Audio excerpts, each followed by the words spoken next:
Hi, my name is Christopher Hart. I'm an author of many books on how to draw all sorts of stuff. And my new book is The Master Guide to Drawing Cartoons, which I think you would really like. And I'm going to show you something that's fun about this book. This is a book about character design, how you can use these techniques. I'll show you simple techniques to create your own original characters.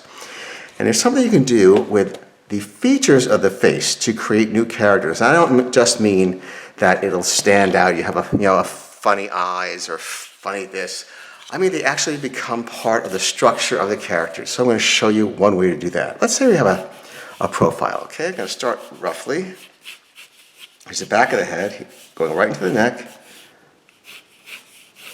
And I'll go right down to here. Here will be a collar and the back of a sloping shoulder.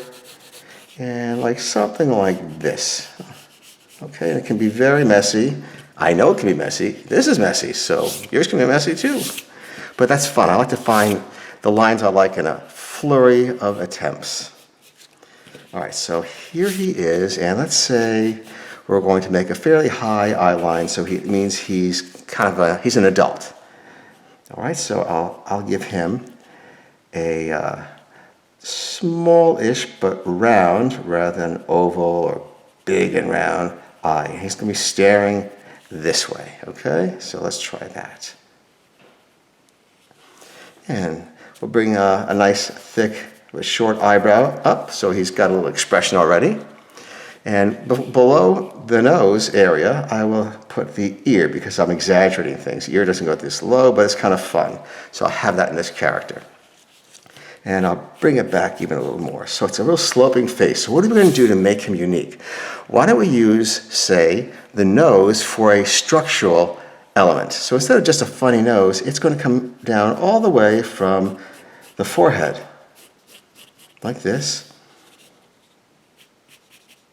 So now that nose is creating the forehead and the top of the face, like this. And it also gives us a bridge to make a fun little mouth. The lips come like this. There's tiny lips because you don't want to compete with the nose. So the nose will define the look of the head, and the lips will be kind of small underneath this. And we can just continue this line down here. I think I'm going to bring that collar up a little more. That makes the head a little shorter. I don't want it to be quite so long.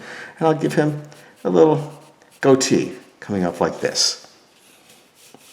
Give him a collar here too, and a little bit of a shoulder.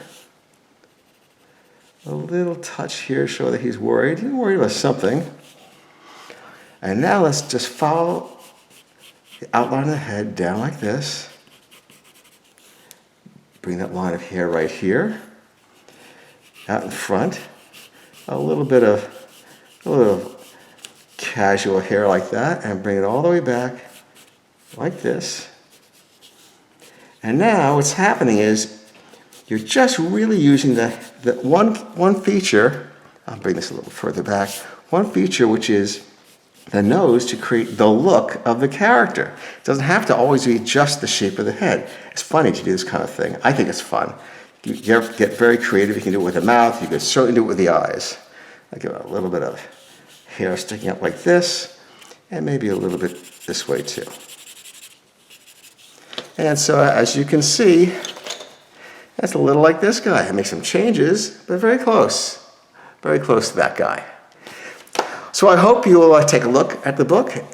It will be out August 2. It's the Master Guide Drawing Cartoons. And please subscribe to my channel. Thanks. Bye-bye.